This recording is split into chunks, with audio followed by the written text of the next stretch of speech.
Hi! In front of me is TOSCIDO P101, and today I would like to show you where you can locate all your downloads.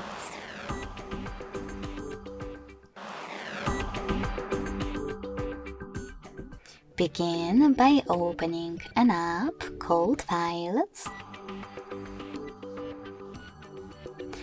and selecting Continue in the pop-up if you never used this app before.